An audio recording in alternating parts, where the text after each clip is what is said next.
Hello students, welcome to ePathshala Go classes. In this video, we are going to read the first chapter networking of class 12th. यदि आपसे कोई पूछेगा computer network क्या होता है तो आप इसका क्या उत्तर देंगे? यदि हम बहुत सारे कंप्यूटर टर्मिनल डिवाइस को आपस में कनेक्ट कर देते हैं तो उसे कंप्यूटर नेटवर्क कहते हैं। टर्मिनल डिवाइस का मतलब कंप्यूटर, प्रिंटर, स्कैनर आदि। तो हम देखते हैं कि कंप्यूटर नेटवर्क की एक्चुअल डेफिनेशन क्या है। What is the computer network? A computer network is basically a collection of computer or group of computer and terminal device which are connected together by communication system to share information and save physical resources. Terminal device. Terminal device means computer, printer, scanner आदि.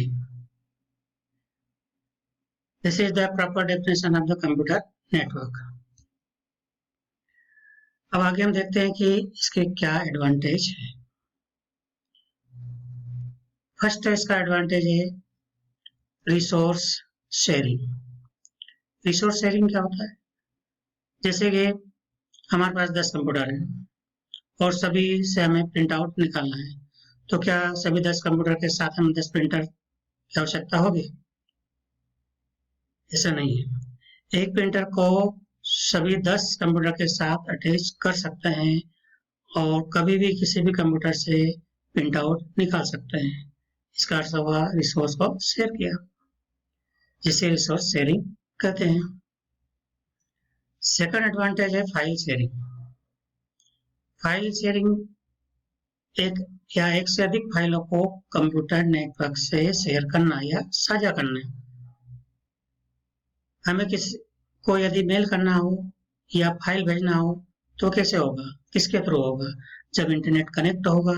File sharing कई लोगों को उस file उपयोग करने की अनुमति देता है जो पढ़ने, लिखने, कॉपी करने तथा प्रिंट निकालने में उपयोग होता है। अगला एडवांटेज है रिड्यूस कास्ट। रिड्यूस कास्ट का मतलब सपोज करो कि आपके पास 3 सिस्टम है और तीनों सिस्टम के लिए एंटीवायरस चाहिए और एक एंटीवायरस के लिए हमें 1200 रुपीज पे करना होते हैं। तो तीनों सिस्टम के लिए अलग अलग एंटीवायरस खरीदेंगे तो कुल 3600 रुपए पे करने होंगे। नहीं, ऐसा नहीं है।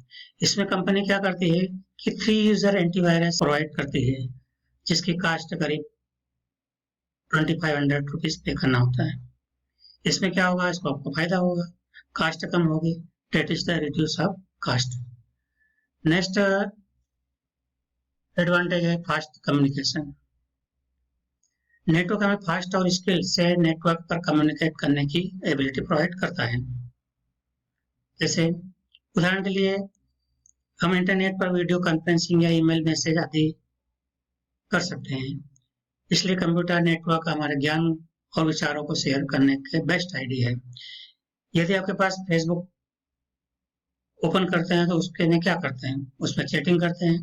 That is the communication. Next advantage है फ्लेक्सिबल एक्सेस। मान लो मैं कोई जीमेल या फेसबुक का कोई अकाउंट एक्सेस करना है तो जरूरी नहीं कि हम एक जगह पर अकाउंट एक्सेस कर सकते हैं। हम इसे कहीं से भी एक्सेस कर सकते हैं, जैसे मुंबई, दिल्ली, चेन्नई या इंडिया से बाहर यूएस आदि कहीं से भी अकाउंट एक्सेस कर सकते हैं। इसका मतलब है इंटरनेट हमें फ्लेक्सिबल एक्सेस प्रोवाइड कर रहा है। हम कहीं से भी इसे एक्सेस कर सकते हैं। उपरोक्त सभी नेटवर्क के एडवांटेज है। इस नेटवर्क में एडवांटेज पर एक प्रश्न पूछा जाता है जिसे अपने लैंग्वेज में एक्सप्लेन कर सकते हैं, और यदि नहीं भी किया तो कोई बात नहीं। Device of computer network. Computer network के कई डिवाइसेस जो अलग अलग डिवाइसेस के बीच कम्युनिकेशन में हेल्प करते हैं, जिन्हें नेटवर्क डिवाइस के रूप में जाना जाता है। जैसे फर्स्ट है hub, second switch, third router, fourth repeater, fifth bridge, and sixth NIC network interface card. First आता है इसमें hub. What is hub? Hub एक प्रकार का नेटवर्क डिवाइस है जो आने वाली सारी इंफॉर्मेशन को नेटवर्क के जरिए उसे कनेक्ट, सभी डिवाइस है इसको वो इंफॉर्मेशन सेंड कर देता है। इस केस में हब को ये पता नहीं रहता है कि कौन सी इंफॉर्मेशन किस डिवाइस के लिए है। हब में ऐसा कोई भी मैकेनिज्म या मेथड नहीं होती है जिसके हब को पता कर पाए कि आई हुई इंफॉर्मेशन नेटवर्क किस डिवाइस के लिए है, क्योंकि हब को ये पता नहीं होता है कौन सी इंफॉर्मेशन किस डिवाइस के लिए है, इसलिए वह सभी प्रकार की इंफॉर्मेशन नेटवर्क में ब्रॉडकास्ट कर देता है। डिवाइस को जब वो इंफॉर्मेशन मिलती है तो चेक करता है कि इंफॉर्मेशन उसके लिए है या नहीं है। यदि इंफॉर्मेशन डिवाइस के लिए नहीं होती है तो वो इंफॉर्मेशन को हब के पास दोबारा भेज देता है। इस कारण ये हब का नेटवर्क ट्रैफिक सदैव ज्यादा होता है। हब का दूसरा नाम नॉन इंटेलिजेंट डिवाइस रखा गया है। हब का प्रयोग छोटे नेटवर्क के लिए सही रहता है क्योंकि उसका नेटवर्क ट्रैफिक बहुत ज्यादा क्रिटिकल नहीं होता है। हब में हाफ डुप्लेक्स ट्रांसमिशन मोड का उपयोग किया जाता है।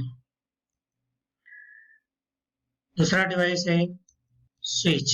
स्विच भी एक प्रकार का हब के समान ही है, लेकिन स्विच इंटेलिजेंट डिवाइस के नाम से जाना जाता है। स्विच का प्रयोग छोटे और बड़े दोनों नेटवर्क में होता है। स्विच की खासियत यह है कि जब इसके पास किसी डिवाइस में कोई जानकारी आती है तो वो उसे सीधे ब्रॉडकास्ट नहीं करता है, क्योंकि इसके पास अपना एक छोटा स्टोर करने का स्पेस होता है जहाँ ये सुनिश्चित करता है कि आने वाली इंफॉर्मेशन कौन सी डिवाइस के लिए है। स्विच में सभी नेटवर्क डिवाइस में फिजिकल एड्रेस मौजूद होते हैं, जहाँ से वो ये पता करने में सक्षम होते हैं कि पैकेट को किस डिवाइस को भेजना है और फिर वह उन इंफॉर्मेशन को पैकेट को उस पर्टिकुलर डिवाइस में भेज देते हैं जिसके लिए इंफॉर्मेशन पैकेट होते हैं, और वो भी सभी नेटवर्क डिवाइस को ब्रॉडकास्ट किए बिना, क्योंकि इसमें सभी को बिना किसी दिक्कत के और बिना किसी ब्रॉडकास्ट किए सही पैकेट को सही डिवाइस मिल जाती है, और डिवाइस उन पैकेट को दोबारा वापस नहीं भेजता है क्योंकि वो पैकेट उस डिवाइस के लिए सही है। इसलिए इस नेटवर्क पैकेट ट्रांसफर की स्पीड बहुत फास्ट होती है और ट्रैफिक बहुत अधिक नहीं होता है। इसमें half duplex, full duplex transmission mode का प्रयोग किया जाता है। अगला डिवाइस है राउटर। राउटर एक नेटवर्क इंटरनेट डिवाइस होता है जिससे कम से कम दो नेटवर्क आपस में जुड़े रहते हैं। इसका उपयोग दो नेटवर्क के बीच में कनेक्ट करने के लिए इसका उपयोग किया जाता है। ये एक प्रकार के नेटवर्किंग डिवाइस के रूप में भी जाना जाता है जो अलग अलग प्रोटोकॉल के अनुसार काम करती है। राउटर मैक एड्रेस का प्रयोग न करते हुए आईपी एड्रेस का उपयोग करती है। जिससे मैक एड्रेस में डेटा आगे को भेज देता है, इसलिए यह कई प्रोटोकॉल पर काम करता है। राउटर कोलिजन डोमेन और ब्रॉडकास्ट डोमेन दोनों को सपोर्ट करता है। यह ओएसआई मॉडल की तीसरी लेयर मानी जाती है। इस प्रकार के जब भी किसी डेटा को किसी भी डिवाइस या नेटवर्क को भेजना होता है तो उसे सीधे न भेज करके यह उन राउटर का प्रयोग करता है, जिसके जरिए डेटा पैकेज को अन्य नेटवर्क पर आसानी से भेजा जाता है। राउटर नेटवर्क को आईपी एड्रेस के अनुसार भेजता है, जो कि इसमें राउटर डेटा को आईपी एड्रेस के आधार पर फिल्टर करता है। अगला डिवाइस है रिपीटर। रिपीटर इलेक्ट्रॉनिक डिवाइस है जो ओएसआई मॉडल की फिजिकल लेयर पर काम करती है। इसका उपयोग ट्रांसमिशन बढ़ाने के लिए किया जाता है ताकि सिग्नल लंबी दूरी को कवर कर सके। अर्थात रिपीटर का उपयोग सिग्नल को वीक होने से पहले रीजनरेट करने के लिए किया जाता है। रिपीटर सिग्नल को रिसीव करके उसे रीजनरेट और रिप्लिकेट करके आगे बढ़ा देता है, जिससे कि सिग्नल वीक नहीं होता है। नेक्स्ट डिवाइस है ब्रिज। ब्रिज भी एक कंप्यूटर नेटवर्क डिवाइस है जो यह OSI मॉडल के डेटा लिंक लेयर पर काम करता है।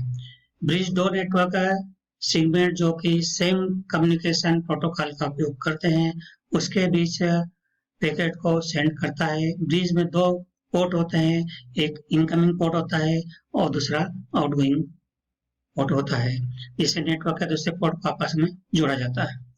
ब्रिज डेटा भेजने से पहले डेस्टिनेशन एड्रेस को चेक करता है। यदि डेस्टिनेशन मेल एड्रेस के दूसरे पोर्ट में होता है तो डेटा भेजता है, अर्थात ब्रिज यह डिसाइड करता है कि डेटा पैकेट को इथरनेट सेगमेंट की दूसरी साइड में सेंड करना है या नहीं करना है। नेक्स्ट डिवाइस आती है इसकी NIC, network interface card. Network device की लिस्ट में NIC का इंपॉर्टेंस बहुत अधिक है। इस डिवाइस के बिना नेटवर्क नहीं की जा सकती है। इसे network adapter card, Ethernet card या फिर लैन कार्ड के रूप में से जाना जाता है। NIC एक नेटवर्किंग डिवाइस को अन्य नेटवर्क डिवाइस के साथ कम्युनिकेट करने की अनुमति देता है। NIC दो अलग-अलग डेटा ट्रांसमिशन टेक्नोलॉजी के बीच पैकेट को परिवर्तित करता है। एक पीसी अपने इंटरनल पोर्ट के बीच डेटा कम्युनिकेट करने के लिए समांतर डेटा ट्रांसमिशन का उपयोग करता है, जबकि विभिन्न पीसी में कनेक्टिविटी प्रोवाइड करने वाला मीडिया सीरियल डेटा ट्रांसमिशन का उपयोग करता है।